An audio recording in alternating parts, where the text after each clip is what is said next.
बिस्मिल्लाहिर्रहमानिर्रहीम।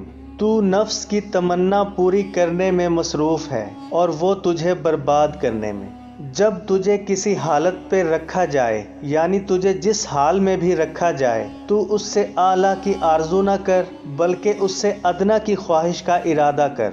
शेख अब्दुल कादिर जिलानी रहमतुल्लाह अलैह फरमाते हैं, मेरे नज़दीक भूखों को खाना खिलाना और हुस्ने इखलाक कामिल ज़्यादा फजीलत वाले अमाल हैं। औलियाए अल्लाह का बचा खुचा खाओ, जो कुछ उनके बर्तनों में बाकी रहे उसको पियो।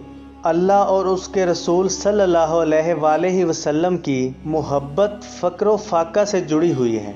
बुरों के साथ तेरी सोहबत तुझे अच्छों से बदगुमानी में डाल देगी। तू कुरान और रसूल सल्लल्लाहु अलैहि वसल्लम की हदीसों कौल व फ़ेल के साए में चल तो तू निजात पाएगा। आदमियों में सबसे बड़ा अक्लमंद वो है जो अल्लाह की अताअत करे, और सबसे बड़ा जाहिल वो है जो उसकी नाफरमानी करे। हराम खाना तेरे कल्ब को मुर्दा कर देगा और हलाल खाना इसको ज़िंदा बना देगा।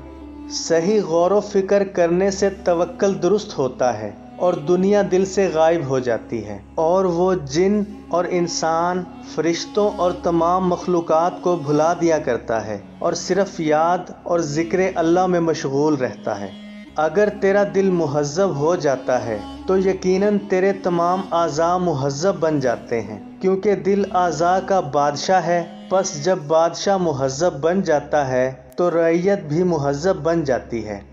जब तुम्हें कोई बीमारी लाहक हो तो बस उस बीमारी का सब्र के हाथों इस्तकबाल कर, और जब तक अल्लाह की तरफ से उसकी दवा ना आए ठहरा रह और सब्र कर।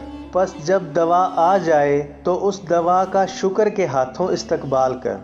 खालिक के करीब होना चाहता है तो उसकी मखलूक पर शफ़क़त कर।